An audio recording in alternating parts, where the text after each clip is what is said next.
slow up, no I don't take shit. I got no love for the fakeness. If you wanna play tough and wanna hate this, I'll always show up.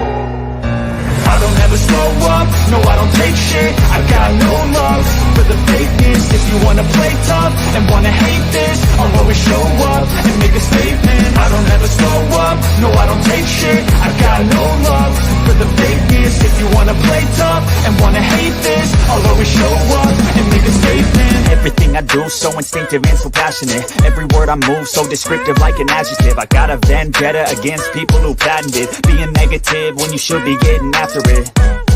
I got facts over tracks, this and that. Spitting slow, spitting fast. I could roast, I could gas. Think I'm okay at last, but I don't know if that can erase all the past. And the pettiness, a reflection of the emptiness. Hilarious, you think you're with my time, you're delirious. Mysterious, because you hide behind a fake exterior. Inferior, you know I'll always be a bit superior. Get off of me, this ain't no humble brag. I want you to hear words, you can say them back. I want you to feel free from the chains at last, and to believe in what you got, it was built to last, yeah. Now that I've been put through hell, I never got anyone's help. I had to do it all myself. I don't ever slow up, no I don't take shit. I got no love for the fakeness. If you wanna play tough and wanna hate this, I'll always show up and make a statement. I don't ever slow up, no I don't take shit. I got no love for the fakeness. If you wanna play tough and wanna hate this, I'll always show up and make a statement.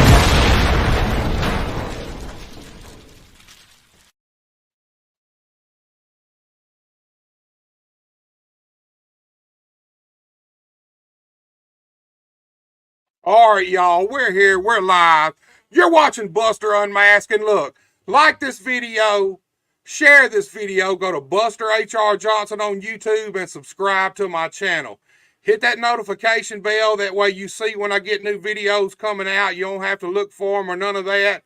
Guys, we got an awesome show here for you today. We were supposed to do this show 2.5, 3 weeks ago, but I had some issues come up, had to postpone it. But we're here today, and let me tell you something about my guest. This is a guy who is really opening eyes in and around the Memphis area. He is a committed to wrestling guy. The last time I had Marco Rose on and we were talking about committed, this man actually had possession of the committed to wrestling heavyweight title. We're going to find out if he still does right here tonight. He's also a 901 guy. He is the current 1918 901 champion. And hey, they call him the Merc because he's a straight killer in the ring. I bring to you the one and only Chris Evans. Chris. Hey, I can't hear you, Chris. Buster, I'm going to interrupt you from the get-go. Let's do it. I'm going to need you to put some respect on this title. It's the 19. My bad, my bad.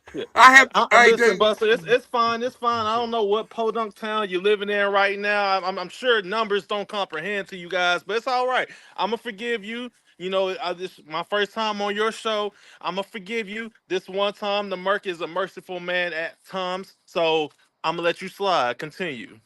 All right, now it's the 1819 title, right? Yes, sir. Yes, sir. All right, man. Hey, look, man, you know I'm a country boy, man. Numbers, like you say, numbers don't compute with me, man, especially when they're like that. And we're going to talk about that because that's an interesting title to me. And we're going to find out what that title's all about and what it really means. But look, dude, before we get started, I want to thank you for being here, man. I can see already going to be one of them type days, going to be one of them shows. I feel like we're going to have fun. So look, before we even get into really wrestling, why don't you take me back and tell me a little bit about Chris Evans, man? Where you from, where you was raised, how you was raised, and what got you into wrestling, man? What interested you in pro wrestling, man? I got you. So the Merc here, born and raised Memphian, okay? Big 901 over here. You hear me? So that can tell you a lot of how I was raised. Actually, I'm not gonna lie to you. Chris Evans was raised good. Okay. Don't get me wrong. He had a strong upbringing. But, at some point, Chris Evans said, "Hey, I'm going to do what I want to do," and that's exactly what happened. A lot of people in my family didn't want me to get into wrestling. They didn't think it was a business that's going to make money. They didn't think, uh, the whole cliche. Oh, you'll hurt yourself. Oh, there's no future in it. That's said, screw all that. I don't want to hear that. I'm gonna do what I want to do. Okay. Right. And as I've wrestled, I've held many different championships. I've wrestled in many different companies. So I think right now, like you said, a guy that's turning heads, I think I'm doing quite all right. If anything, I'm quite in my pocket right now. You know what I'm saying? Hey, man, I'll be honest with you. I've been really checking you out. You caught my eye probably, I don't know, probably 7 or 8 months ago, I'd say. And I've been Hmm. been gradually watching you, dude. And look, man, it's refreshing to have someone on here with that kind of confidence, that kind of attitude, a little Oh bit yeah. of cockiness, but this is wrestling. You need that in pro wrestling. Oh You yeah. need that kind of attitude in pro wrestling. And I'm gonna tell you this right off the bat, dude. You're not a pretend fucking wrestler. I've been watching you. I love your intensity in the ring. Oh yeah. I love the way you take this business seriously. I can see that already, man. And you Hmm. are not just turning heads, opening eyes around Memphis and around Memphis, dude. Hmm. Uh, here's the thing. Go on, like you said, we've all heard that story from our parents. You can't do that. You can't be no pro wrestler. Oh yeah. All the different things. So you heard that. What led you on into becoming a pro wrestler immediately with the attitude when they told you you couldn't? You had to prove to them you could, obviously. Oh yeah. Oh yeah. And that's one, Buster, I'm gonna tell you, that's one thing I love to do. I love to prove people wrong. I love when people say, "Oh, you're not gonna do this. Oh, you're not gonna go far in this." Like, okay, bitch, I'm gonna oh, can I cuss? Yeah, No, I like, no, just no, did. this Yeah, this is yeah, man, you this is the cuss. Merc show. This is the Merc Right, show right now. So yeah, it's like, no, bitch, I am gonna do what I said I'm gonna do. I'm gonna do it better than you thought I was gonna do it. I'm gonna do it better than I thought I was gonna do it. You feel me? right. So look, man, how did you actually get in the wrestling business?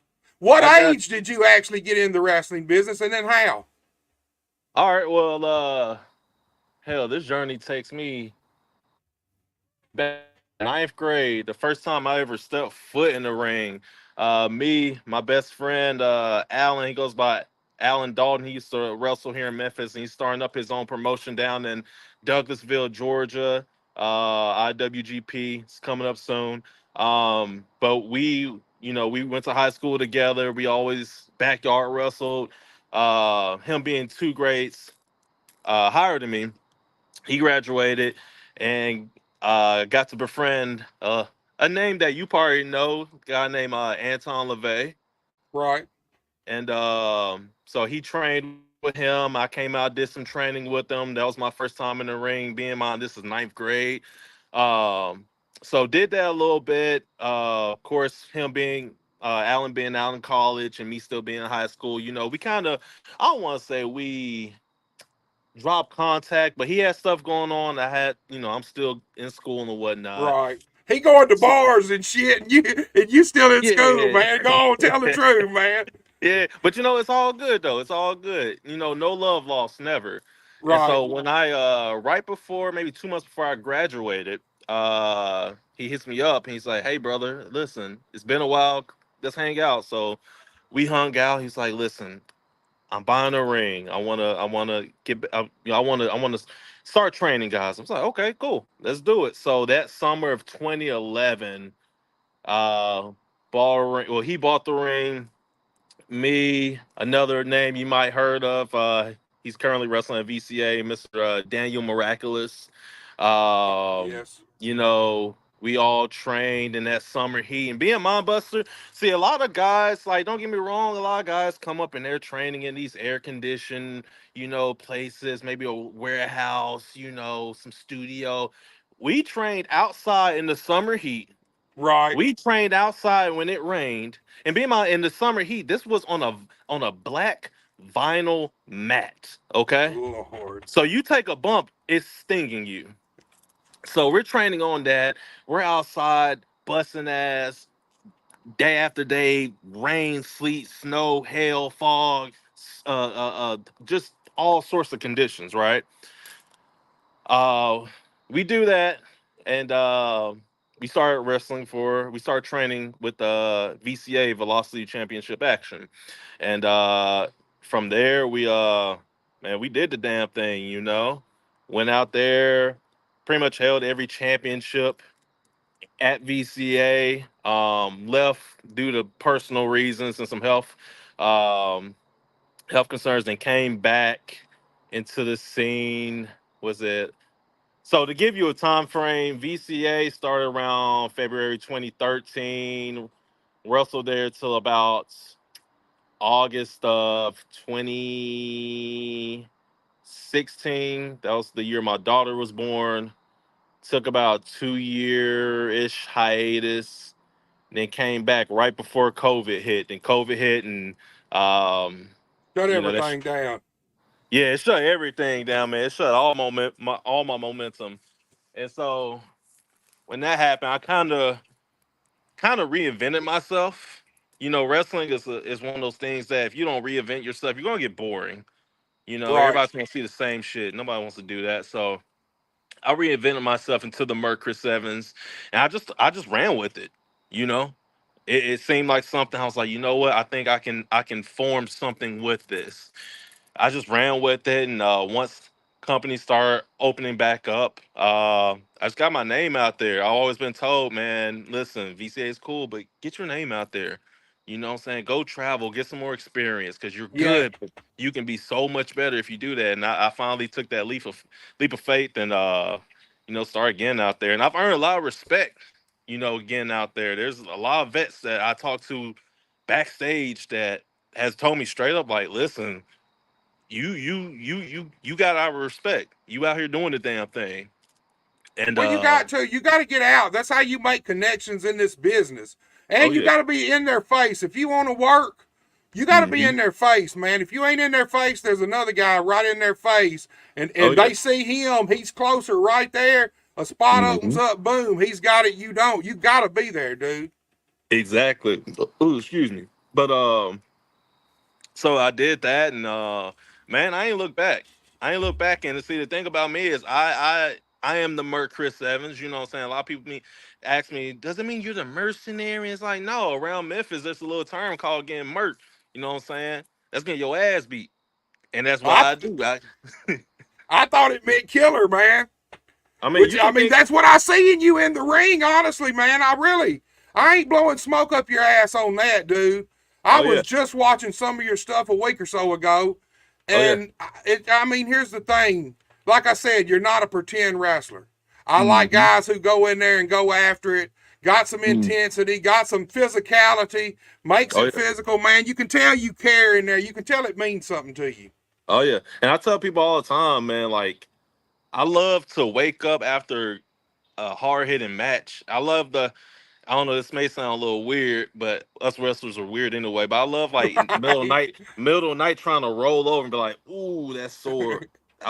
I worked heavy. I worked right, heavy.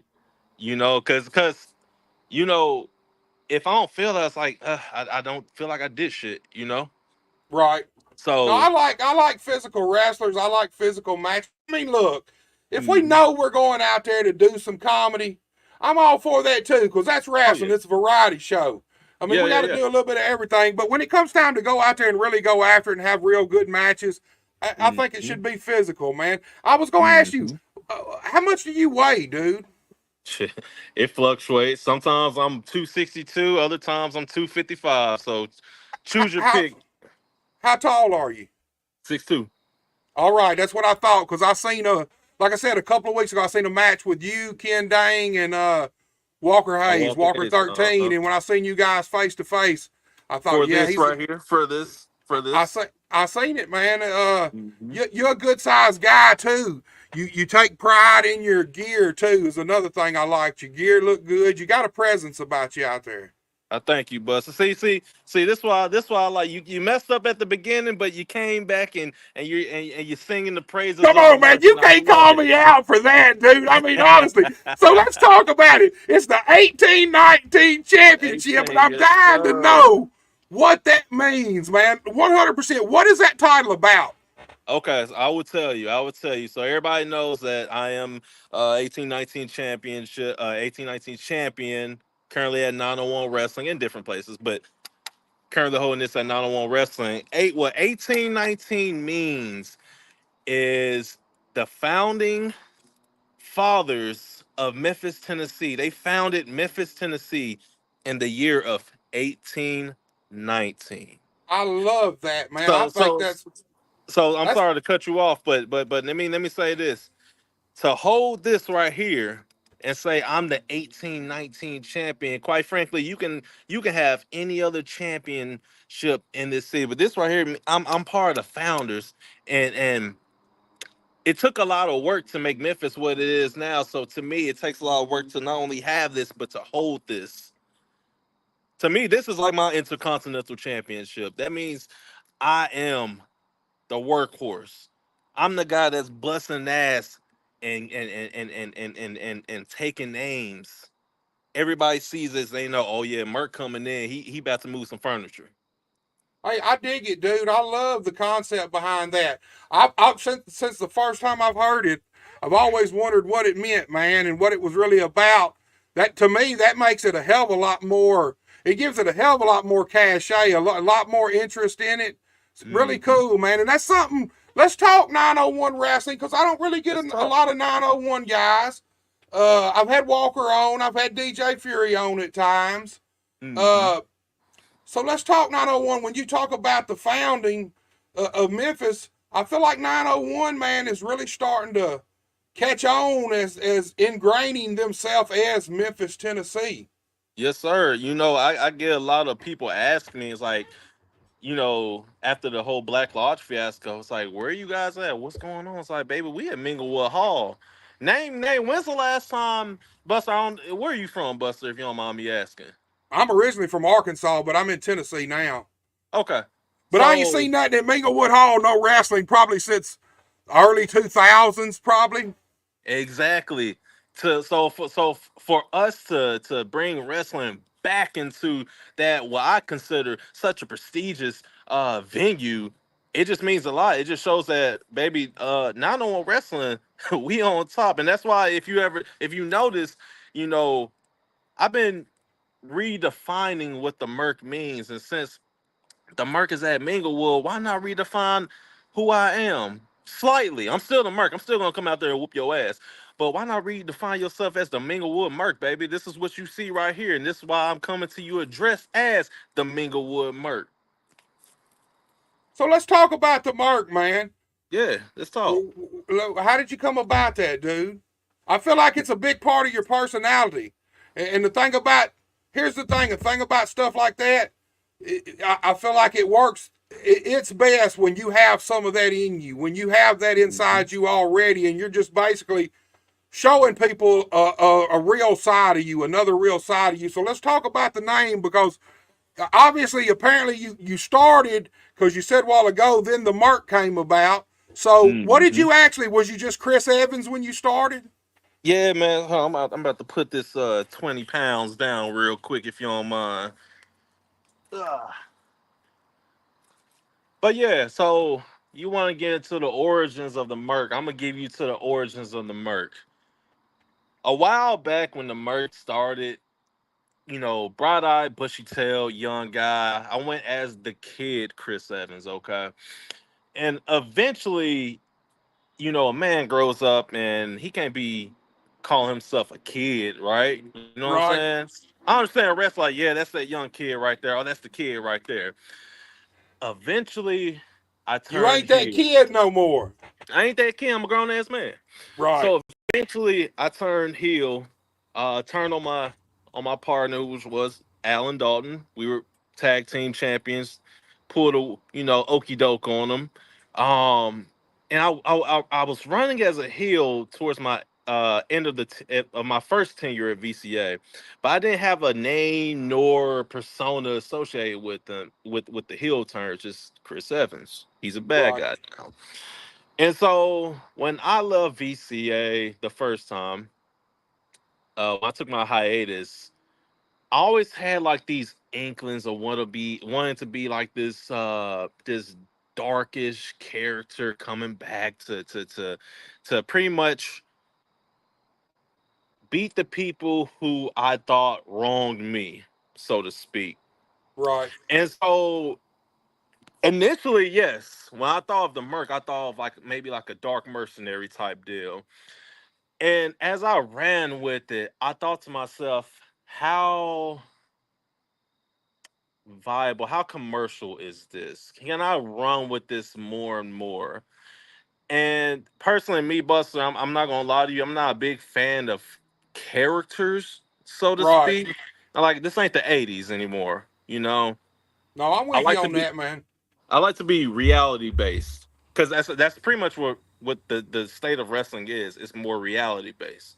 So I was Right. like, okay, I like what I got going. How can we flip it and turn it into more me, more reality based? And as I thought about it more and more, I started, I had a lot of ideas in my head, and what made me kind of flip it a little bit to what you see now. I was down at EPW. I did seminar with Dr. Tom. Okay, and we're doing promos. And I thought my promo was good, but he sat me down and he was like, "You're using a lot of big stuff that a lot of." He's like, "We're in Boonville, Mississippi. You think they're going to understand what you're talking about?" Right. And it's funny. The same words I was using, I still have 'em on my knee pad covers. Um, Pay no attention to those, but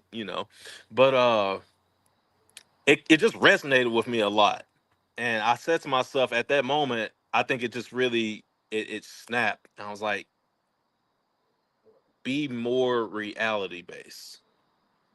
And so once I started grasping that, once I started putting my own persona, my own me into it, baby, I've been rolling with it ever since. What you see right now is the reflection of Dr. Tom.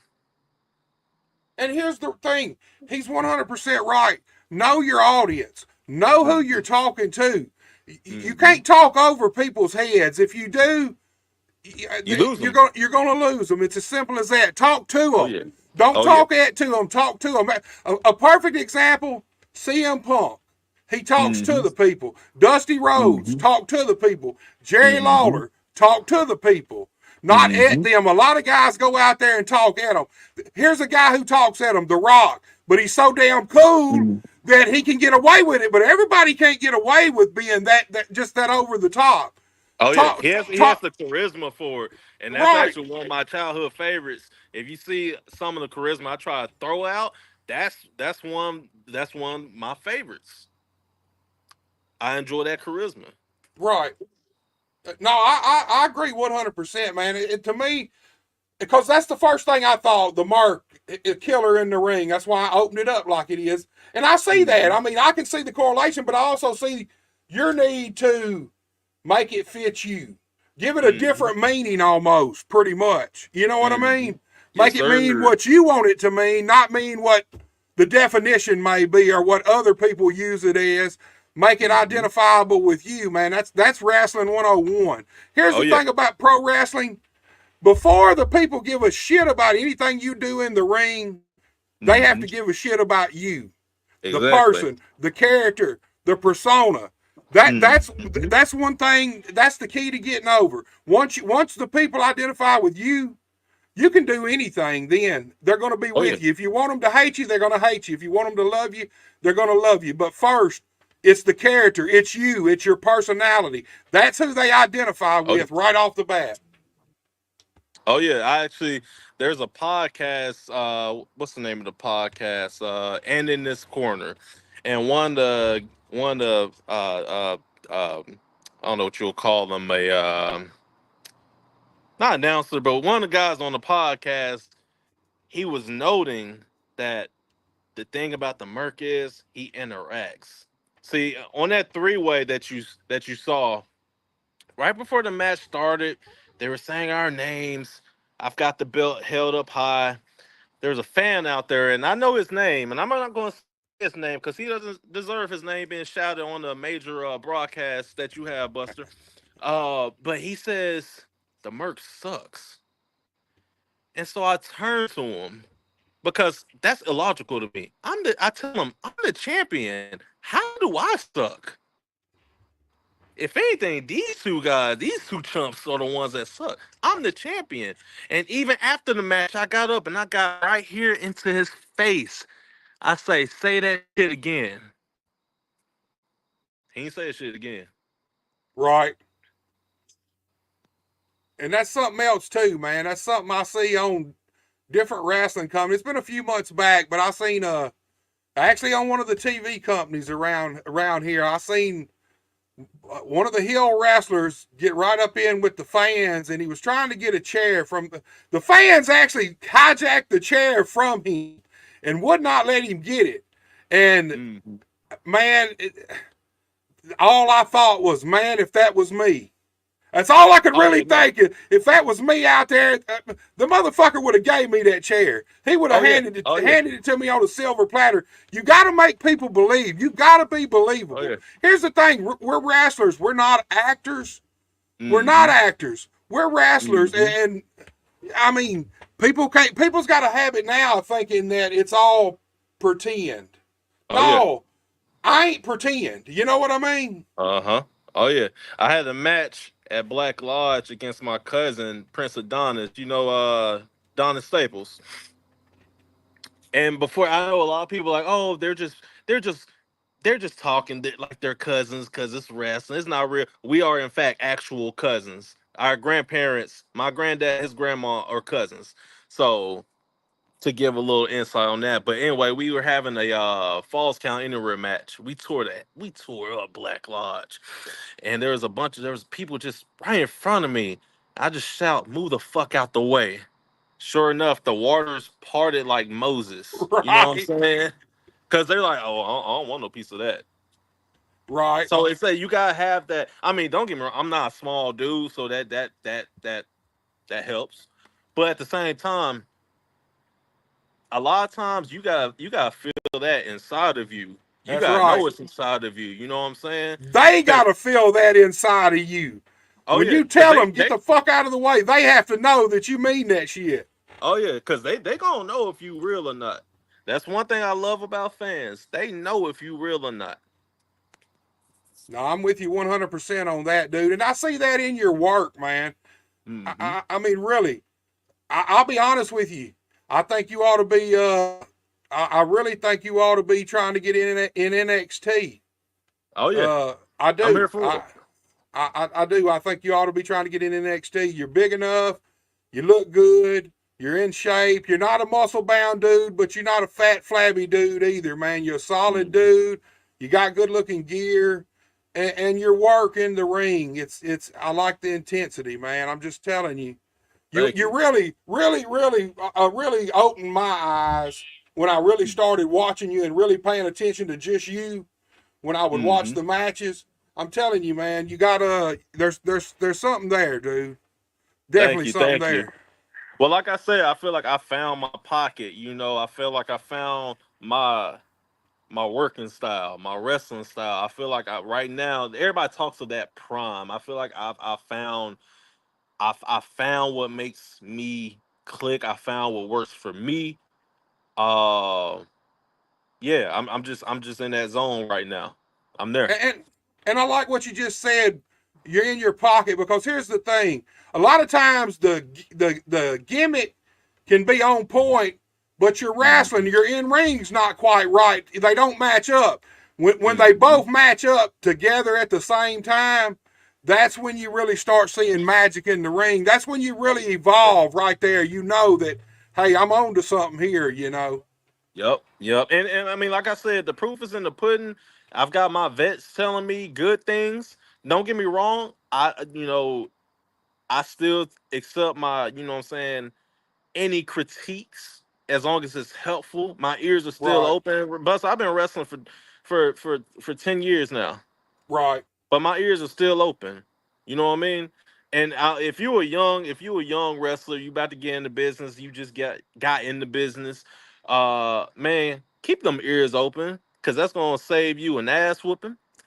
That's gonna save you embarrassment, and you're gonna get a lot of invaluable information and advice. Just keeping your ears open. I wrestled just this past weekend, last Saturday. PWA. Yeah. This is Marco Stunts Company. I wrestled a young guy, uh, uh, Race Richards, and Seen him. I actually seen him first time live last. Matter of fact, it was Saturday. There was a daytime show in Mhm. Jackson. I seen him at last Saturday, man. Yeah, and I'm talking to him, and I said,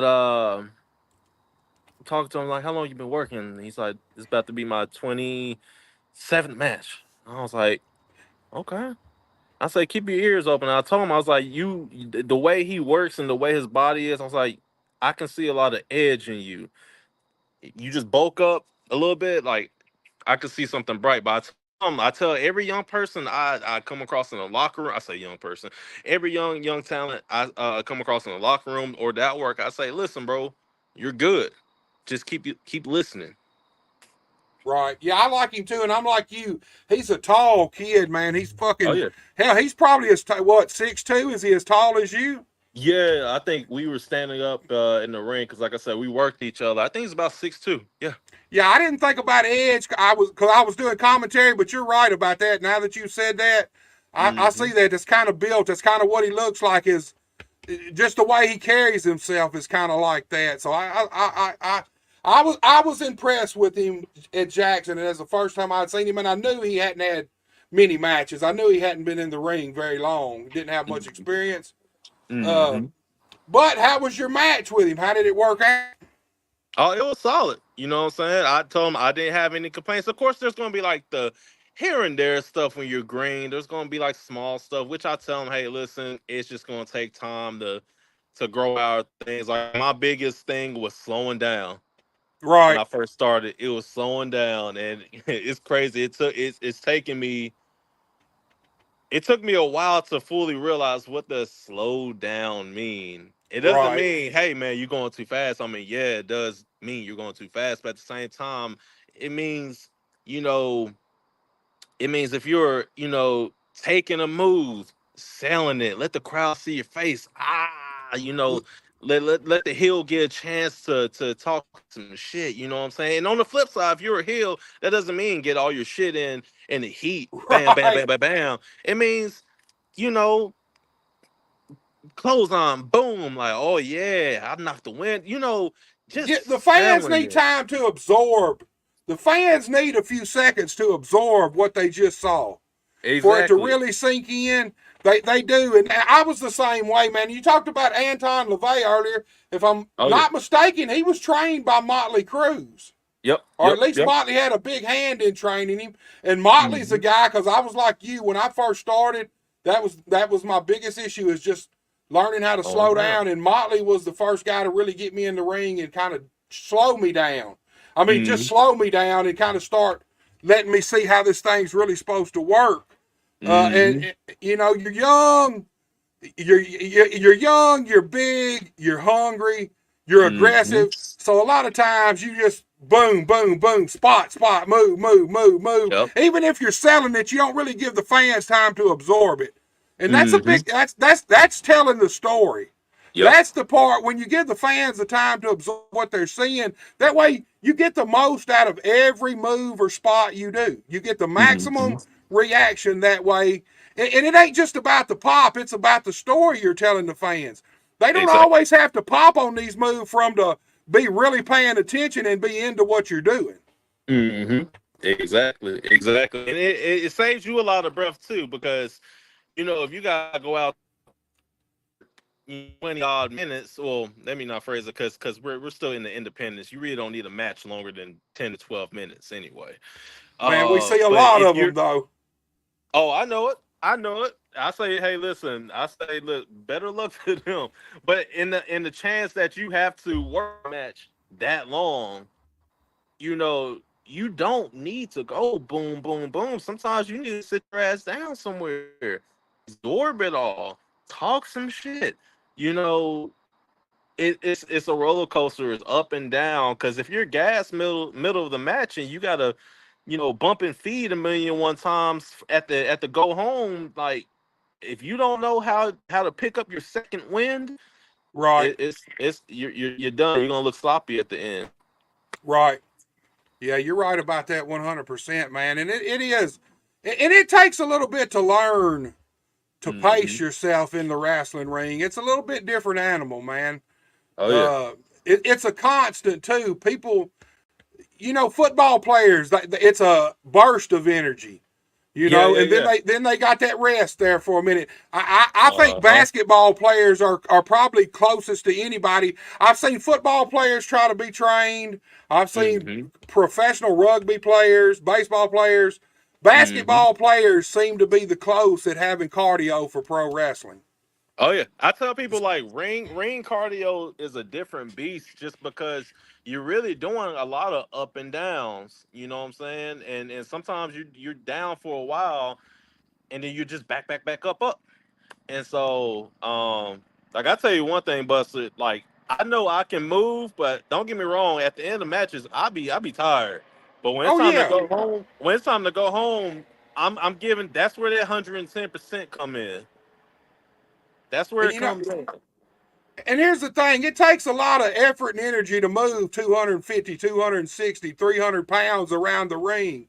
Hmm. Sometimes guys make it look effortless, but I mean, it ain't like just running a sprint. You're up and down. That weight's going up and down off the mat.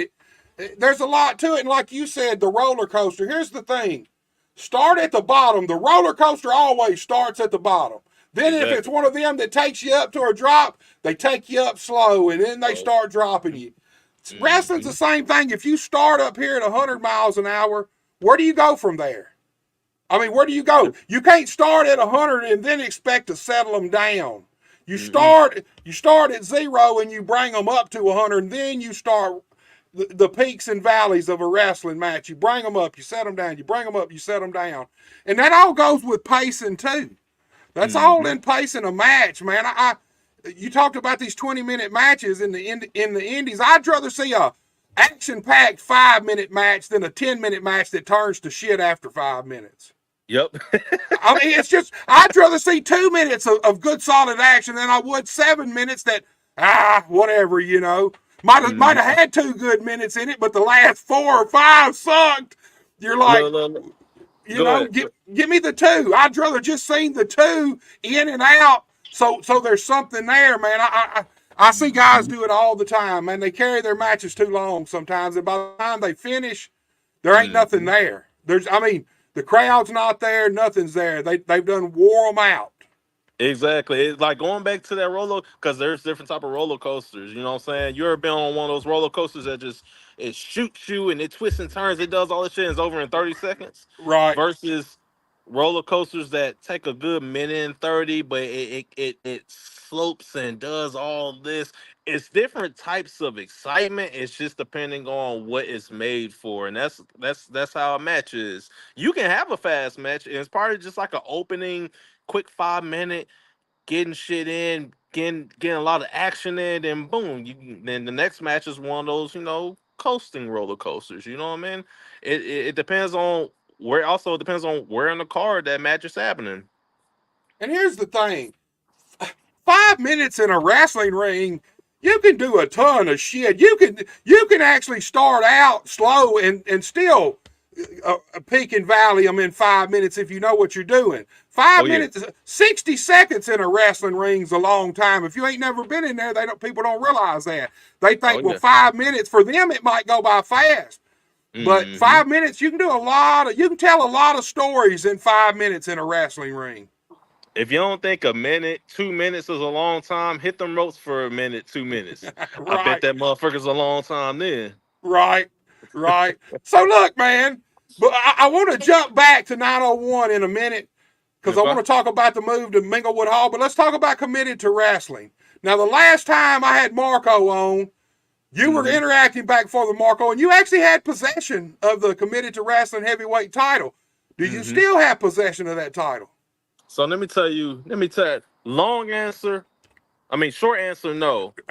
Long answer, I'm gonna tell you what how much of a fraud this company, how like, I'm not gonna lie, I feel like I slick feel like Trump because Because here's the deal: when I stepped foot at Committed to Wrestling, right, I made an impact. I came in, I said, "That's their top guy.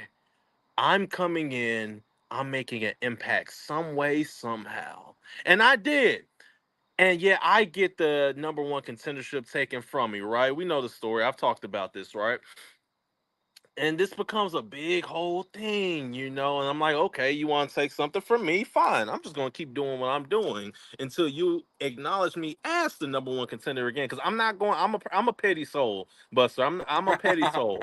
Okay, so I'm not going to stop doing what I'm doing until I get what's rightfully mine. So the night comes. It was actually 2 weeks ago. We're about to start the match. They announced me. I got the belt. Yeah, I got this in the bag, right? I turned my back for one quick. The match ain't started yet. I turned my back for one second just to take my damn jacket off, and then I've got this big gorilla of a man, Dorian Vane, attacking me, and I'm like, wait, hold the phone, bro. No, and trust me, I got my comeuppance as well. But my thing is, okay, so I attack him, I get, I get punished, but he attacks me, and it's oh we don't see that. We don't see that's that. that's what I was thinking. Dorian's a baby face over there. He's a good guy and committed, right? Yeah. And And he so he go. attacks. Go ahead, go ahead. What kind of good guy just attacks a man with his back turned, man? And it's like it's the hypocrisy of things. And I've been telling this story. I always tell people that heels never lie. And it's I'm not lying about this. And everybody saw it. And you know what they did in that crowd? They cheered for him. They cheered for him. And it just sickens me to my soul because it's like, wow. So again, I do it, I get in trouble. He does it, he gets cheered, he gets rewarded. But it's fine though, because you know what? A win's a win. He can have that win, but I'm just gonna say it like this. And I told you I'm a petty soul, and when I feel slighted, this is where the Merc comes in. When I feel slighted, I come back for my comeuppance. So what happens in the future? I don't know, but it's going to involve me in it. Let's just say that. Hey, I dig the matchup, man. I think you and Dorian's a big guy too. He's not quite as heavy as you, but he's a big guy. He's probably 6'1", 6'2", too, right? He's about 6'3". And here's my thing about Dorian. I initially didn't have a problem with him. He just had something that I wanted. You know what I'm saying? I'm a Right. person. I'm trying to get all my accolades up. Ain't nothing wrong with that. I'm a competitive soul. But see, as time has progressed, and especially with this little stunt he pulled at the beginning of the match, before the match even started, now I'm like, bitch, okay, this is how we're going to do things. Say less. At some point in time, he's going to get his.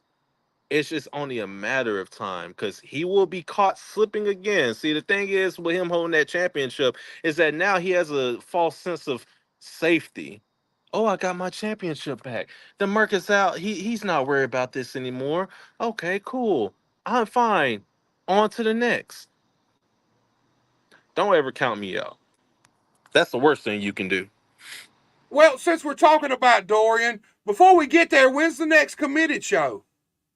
The next committed show is hell sometime in December. You're gonna have to forgive me on the dates because I've had a very long month. I got married All right, in Marco gonna be October. hitting you. Marco gonna be giving you that call, man. He It's gonna be all right. on you, man. It's all right. He can call me. Listen, I got married this month. I've had a Well, lot of private congratulations, man. engagements going on personally in my life. I've been a very busy merc. So everybody's just gonna have to forget. If I forget dates, I'm horrible at numbers. You're just gonna have to forgive me. But that's why I share everything on my Facebook. If I miss something, everybody go to the page. Go to Committed to Wrestling's Facebook page. If I forget 901 Wrestling's date, go to 901 Wrestling's page. If I forget a Pro Wrestling Adrenaline PWA date, go to their page. All the information's there. or if you follow me, you will see when I post. Well, look, before we jump back to Minglewood and 901, how do you like Committed to Wrestling? As a talent, as a wrestler, how do you like working there? Uh, I like it. I like some of the guys there. If you ask me about Memphis Mike and Marco, I've said my piece about that. That's why I said if Marco wants to call me, he can call me anytime. My phone's always open. Hell, I might give him a piece of my mind because I know he saw what happened at the beginning of that match. Uh, you know, we'll just leave it at that. I get paid. I'll just leave it at that. I get paid. Yeah, I like Committed, man. What I see of it, I think they've got good production, man. I think Oh yeah. here's the thing. I think they're really putting out an effort to put out a good product, dude. I mean, just honest with you, Hmm. it's new to me too. I just started watching Committed probably, I don't know, 5 or 6 months ago, Hmm. and Hmm. but I do. I commend Marco, all the guys there, man. Oh I yeah. like one thing I like about Committed because there's a lot of characters there. As far Yeah. as wrestlers, there's a lot of over the top type. Marco's Committed to Wrestling seems like it's heavy into character driven wrestling. You're not wrong. I mean, that's why I said like there's some guys that I'm like about number one Dorian Vane, but there's other guys that I'm not gonna lie, I'll be back there and I'll be getting ready to whoop somebody's ass. I see Tiptoe Jeffro somewhere dancing. I see, Ace and Joker pumping themselves up in the corner somewhere. You got the Samoan Raja yelling at a youngin. Yeah, it's a lot of characters, and I will say this: the production value at Committed to Wrestling is top tier, and I'm a person I love good production because a lot of people like to relate wrestling with WWE. If it don't look Right. like WWE, it's podunk, it's trash, it's low quality. I value a really good production setup. So if you can do something good like that, that can really cover up a lot of things until it can't. But Committed to Wrestling does have a good production, and if you're ever in Memphis, Tennessee, to watch a live production of CTW, I say come down, enjoy the show because it is a good show. Yeah, talk about production, man. Honestly, 901. Oh yeah. 901's got great production, and they've had great production long before the move to Minglewood Hall, and that's kind of what I want to talk to you about. They've Hmm. been at Black Lodge for how long had 901 been at Black Lodge? Since we getting back to the subject of 901, I got rep. You got rep to say, you feel me? Hey, But how you gonna bust me out on the 1819 title? And you just said yourself you ain't good with numbers either. I mean, at least I know the championship I'm holding. That's cause you holding it. It's new to me. Hey, listen, it's all right. Listen, I'm a born and raised Memphian. I know 1819, man, baby. Hey, I dig it though. I think that's cool. I think that's something that 901 needs to really promote the fact of what that title means, what it represents. Because, hey, like I said, I feel like 901's really starting to ingrain themselves as Memphis wrestling. Oh There's yeah, a oh lot yeah. of different versions of Memphis wrestling going on around, but I feel like 901's doing a excellent job of ingraining themselves with the people of Memphis. Oh no, we are the Memphis Wrestling. You can name yourself Memphis Wrestling, but you're not really Memphis Wrestling. You're more of a rich dude that is somewhere else that owns the championship name, and you just say, "Hey, let's do it one in Memphis, and let's get put on the news app and call ourselves Memphis Wrestling." No, 901 is Memphis Wrestling. We've been doing a lot of promotion, like you said, about people knowing what 1819 means. I was on 92.9 ESPN radio, and I had to explain what 1819 is. And Right. yeah, we're working on getting that done. And man, we've got Memphis Flyer. They they sponsored the last show. Of course, I wasn't there because I was getting married. So, Hey, but they sponsored. congratulations on that, dude. Thank you. I got me a Mrs. Merc. I'm trying to get her to walk me out to the ring, but she's a little shy. But it's all right. but Hey, but it yeah, won't take no, long around this business, man. For long, she'll be. Hey, for long, you'll be toting her bags if you don't watch out, man. yeah. But well, I mean, listen, Mrs. Merc is a very beautiful lady, so I might be having to hurt a few motherfuckers over there. You know what I'm saying? I agree But with you on that, man. Hey, you can't trust damn wrestlers around your old lady, man. You know oh this. yeah, I already know it. That's why I was like, listen, I be joking, but yeah, no, I'm good. You don't need to be in locker rooms You have to because do like Macho Man. You have to lock her in a room while you go into your match, man. Put a padlock on the outside of the door. No, I'm watching y'all. ooh, you touch Mrs. Merca. But There you go, man. yeah, no, man, you had asked how long were you at Black Lodge? And I would say like right when restrictions lifted from COVID, so what was that 2021, I want to say? About 3 years then. Yeah. And then man, that was because I know they were at Rec Room. I was actually going to start with them at Rec Room, and like literally right when I was going to start, they started locking shit down. I know Tommy kept telling me, he's like, just wait on it, just wait on it, just wait on it. And eventually Billy Robinson, he was my manager there. He brought me in. He was like, Tommy's bullshitting you. Come come be under my wing. I had to throw Billy Robinson out to the curb and say this, I'm doing my own thing. As we see, it pays off.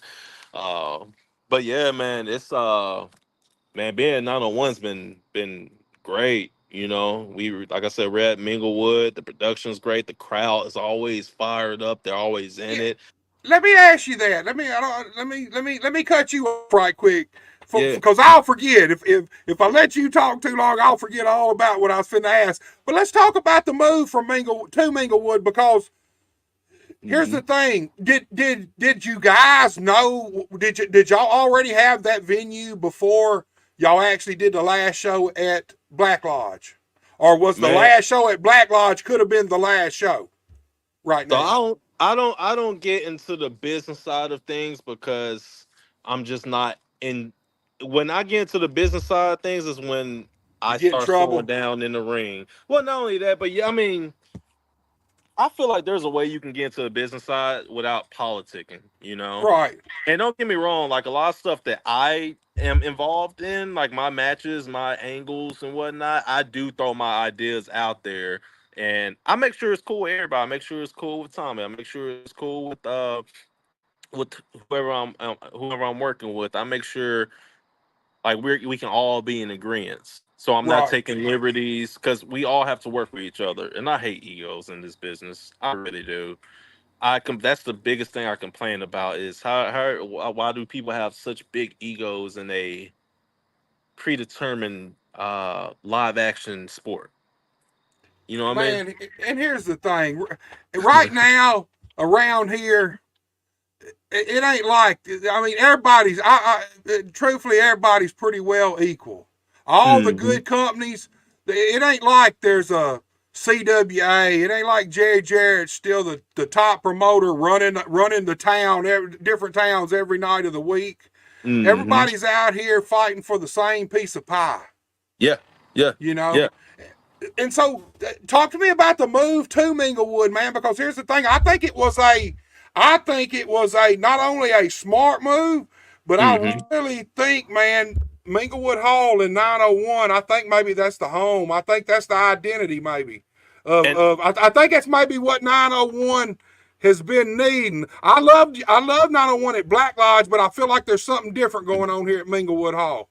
yeah, man, no, you're not wrong. That's the absolute goal to make Minglewood the permanent home. If not, I don't want to say permanent because everything is car subject to change. Everything Right, fluctuates. But we are planning to make that the base, so to speak. And so that move when that happened, because Black Lodge when they closed, they kind of closed abruptly.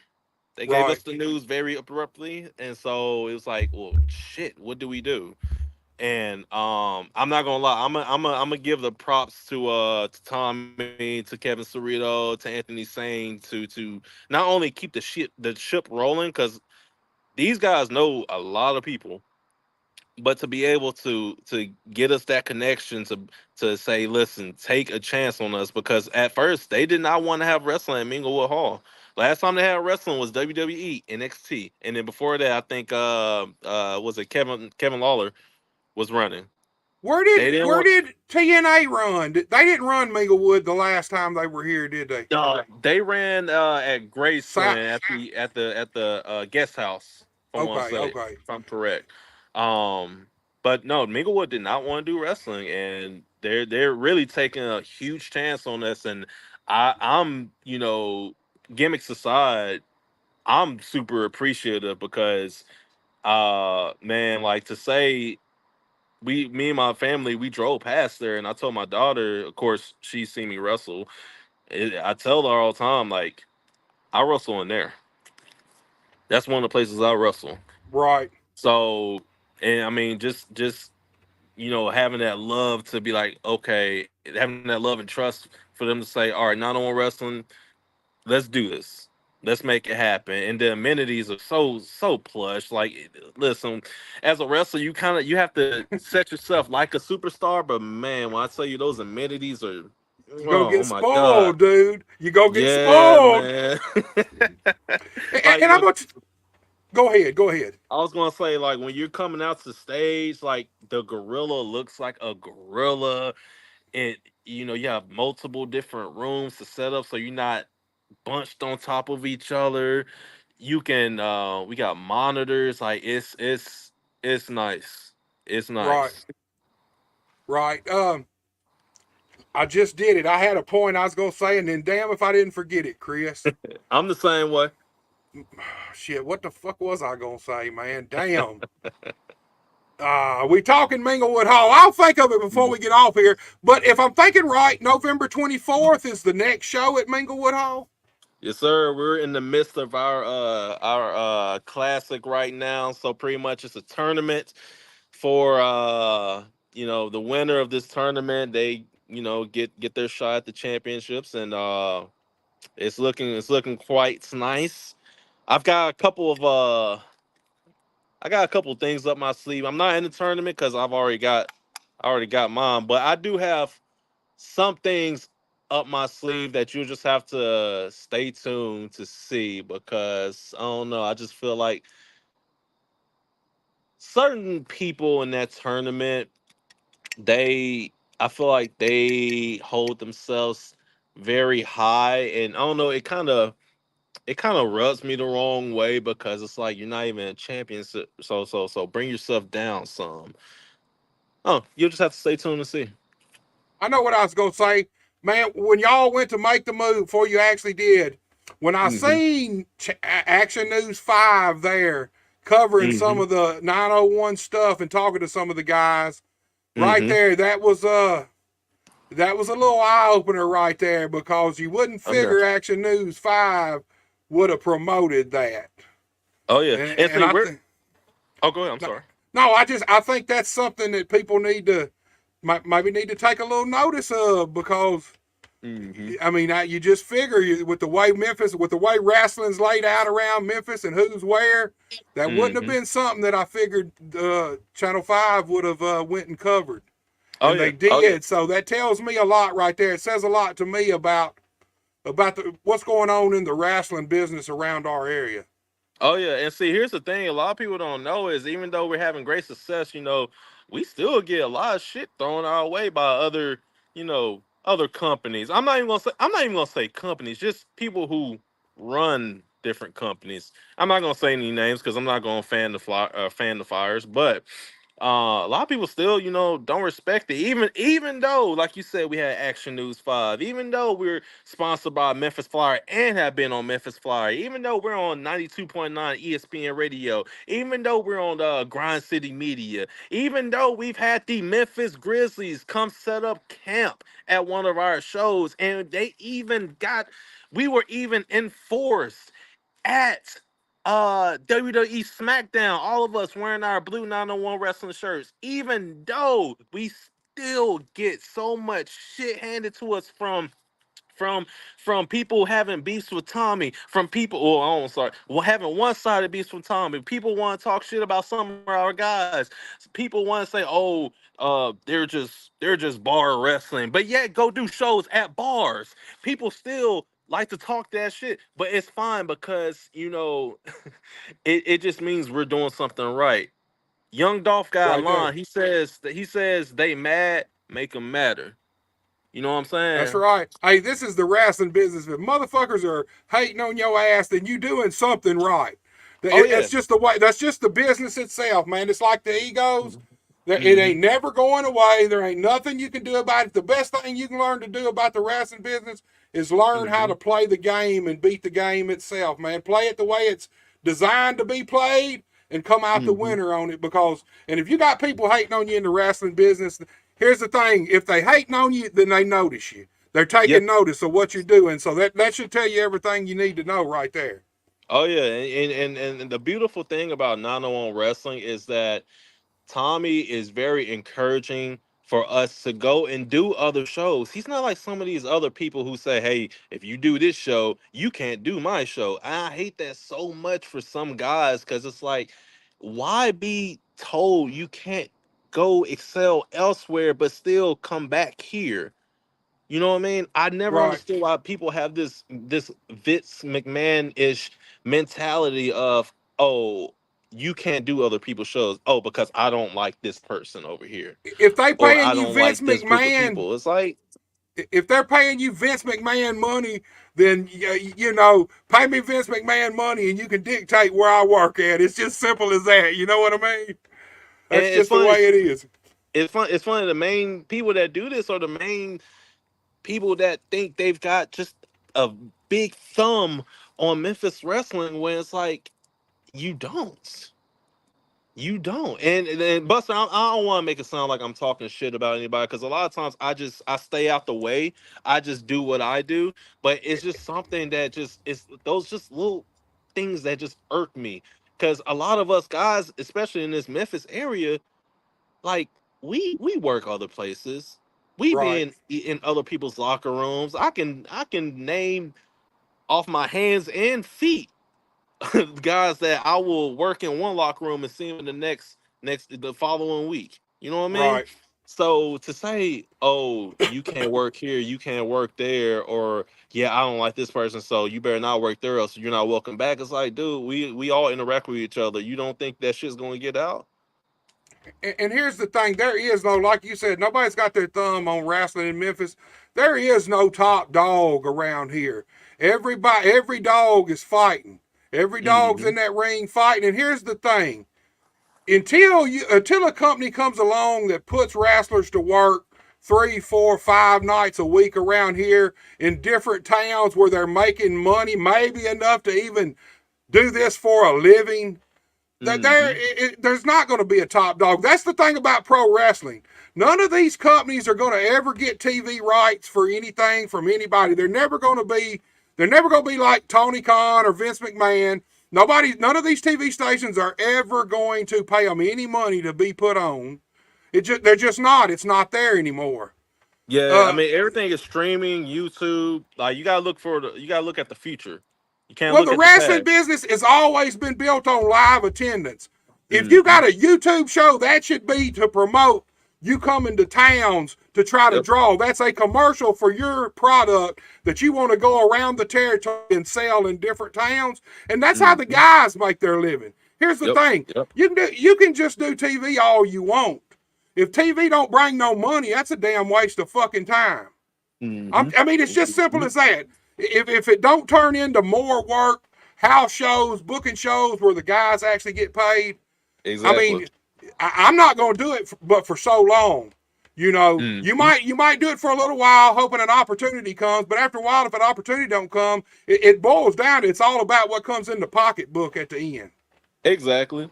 You Exactly. Well, know, like I said, Buster, I not to downplay myself, but again, I just stay out the fray, and if a motherfucker wants to book me, then cool. I'm gonna give you 110%. I'm gonna ask you, are you happy with this? Do you want to bring me back? Do you have my money?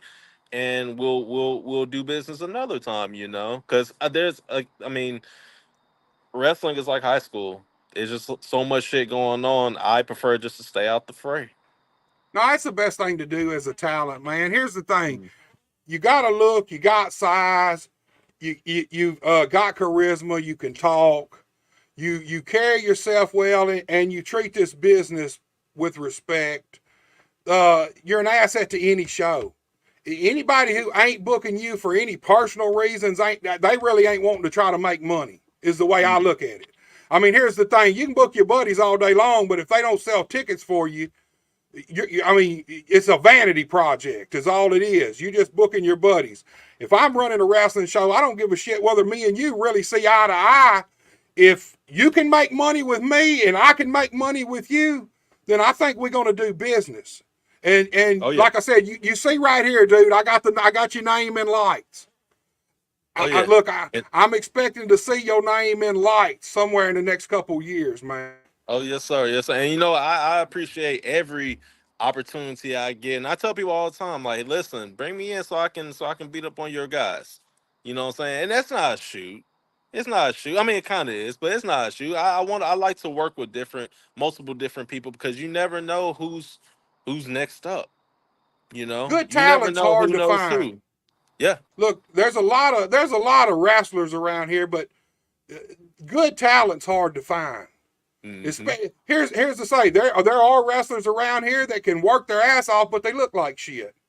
There's Hmm. other wrestlers around here that look like fucking stars, but they work like shit. When you find Hmm. somebody who's got a look, got charisma, got enough size, and can Hmm. fucking work in the ring, and you Hmm. ain't trying to book that dude, then Hmm. I mean, you need to kind of look in the mirror and look at yourself the way I feel about it at that point. I'm like, what am I here to do? Am I here to do business and try to grow and make money, or am I here to coddle my buddies and only do what I want to do, man? Look, I Yeah. mean, Vince McMahon's a perfect example. Look at how many people he's brought back that sued him because Hmm. he could make money off of them, and Hmm. they made tons of money off of him. What's best for business? What's best for business? Listen, Chris, that was a shoot. When they were saying that, that was a shoot. I mean, it is, man. That's what the wrestling business boils down to. Look, guys have been working together since wrestling began that didn't like each other because they could make money together. Hmm. And here's the thing: you Hmm. make money together, you get respect for each other. A lot of guys, but you may not be friends, but you can take a guy that you just really didn't like. Y'all didn't like each other. You work Hmm. together enough, you make money together enough before it's over. You may not hang out at each other's houses, but you like each other. You got a respect between you right there. And You that's know, that's that's the biggest thing, because we're all. I mean, yeah, there's women involved in the business as well, and kudos to the ladies that who are in this, because I mean, I've seen some women that whoop ass better than men, and I right? will always give props to those women, because in a male driven business and a Right. male driven society, man, there's some women that are just they're bosses, dog, and like they get after it. And I commend every woman who not only steps foot in this ring but holds their own. Yeah, man, it's a tough business. It's hard. Here's the thing: you gotta be tough and you gotta have heart in the wrestling business, above and Got thick beyond skin any too. in thick skin. Anything else, those three things are the three essentials. You can Mhm. teach a lot of the other shit, but Oh if yeah. you ain't got the heart and the toughness and the thick skin, because it's built. I say it all the time: pro wrestling's built on rejection. You get Yep. kicked in the Yep. face a lot before that door slings open for you. Oh yeah. Oh yeah. You I've know. been there and done that. That's why I never take a no personally. There is one no I took personally, but that's because there's some bitch shit behind it. But other than that, I tell people, just keep it pushing. You don't want me, all well. You'll get me another time, but my booking rate may be a little bit higher. Right. Well, hey, that's business. That's what it's all about, right there.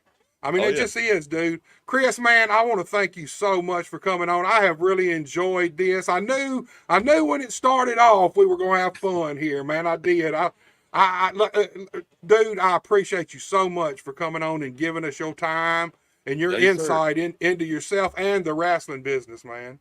Yes, sir. And listen, wrestling aside, I enjoy doing stuff like this. I enjoy the media. I love, just talking about wrestling because, you can, there may be somebody watching this right now who's not a fan and they may turn around and say, you know what, let me check this guy out. Let me check this company out. It's always a chance to convert somebody. That's it, dude. Like we started out, they see you on here, they like you, then in turn they're gonna go check out what you do. Mm-hmm. And there you go, man. That's wrestling. It's all about that first impression. Yes, sir. Yes, It sir. really is, man. Chris, man, congratulations on your wedding, man. You and your wife, man. Y'all have a great night, my friend. Thank you, Buster, and hopefully we get to do this again. Oh yes, sir. I can see that happening, man. We'll do this definitely. We'll probably wait a few months, man, and see what's going on with you and let some new shit happen. And yeah, I like talking to you, dude. We'll definitely get you back on. Sounds good, Buster. Thank you again, man. You have yourself a good night. You too, my friend. All right, y'all. You seen it right there. The Merc, Chris Evans. Go check him out. Committed to Wrestling 901. Talented guy. No bullshit about that, man. He's a big guy. He can move in the ring. He's got charisma. He can talk. He takes it serious. Got good-looking gear. Got real gear. Looks professional. Real wrestler. Not a pretend wrestler whatsoever. All right, guys. Dig this. Like this video. Share this video. Go to Buster H.R. Johnson on YouTube and subscribe. Yeah, that you heard me. All right, over the next 2 months, we're going to cut down on shows, man. Maybe do 3 or 4 for the month of November and December. Got a lot going on. It's that time of the year. I want to just take a little time off, do some family shit. So we might have 3 shows in November, 4 at the most. Same thing with December. But at the first of the year, we're going to kick back off full steam. If you hadn't seen it, go check out my review shows where I do pro wrestling at its worst. Go check them out. You'll see some of the most terrible pro wrestling you've ever seen in your life. And I did the first episode of reacting to old Memphis wrestling, classic Memphis wrestling. If any of you guys hadn't checked it out, go do that. Guys, I'll see you guys when I see you guys. Like I said, we're going to be taking it off. We're going to only be doing a few shows in November and December. Till then, y'all take it easy. I don't ever slow up, no I don't take shit. I got no love for the fakeness. If you wanna play tough and wanna hate this, I'll always show up. I don't ever slow up, no I don't take shit. I got no love for the fakeness. If you wanna play tough and wanna hate this, I'll always show up and make a statement. I don't ever slow up, no I don't take shit. I got no love for the fakeness. If you wanna play tough and wanna hate this, I'll always show up and make a statement. Everything I do so instinctive and so passionate. Every word I move so descriptive like an adjective. I got a vendetta against people who patented being negative when you should be getting after it. I got facts over tracks, this and that. Spitting slow, spitting fast. I could roast, I could gas. Think I'm okay at last, but I don't know if that can erase all the past. And the pettiness, a reflection of the emptiness. Hilarious, you think you're worth my time, you're delirious. Mysterious, because you hide behind a fake exterior. Inferior, you know I'll always be a bit superior. Get off of me, this ain't no humble brag. I want you to hear words, you can say them back. I want you to feel free from the chains at last, and to believe in what you got, it was built to last, yeah. Now that I've been put through hell, I never got anyone's help. I had to do it all myself. I don't ever slow up, no I don't take shit. I got no love for the fakeness. If you wanna play tough and wanna hate this, I'll always show up and make a statement. I don't ever slow up, no I don't take shit. I got no love for the fakeness. If you wanna play tough and wanna hate this, I'll always show up and make a statement.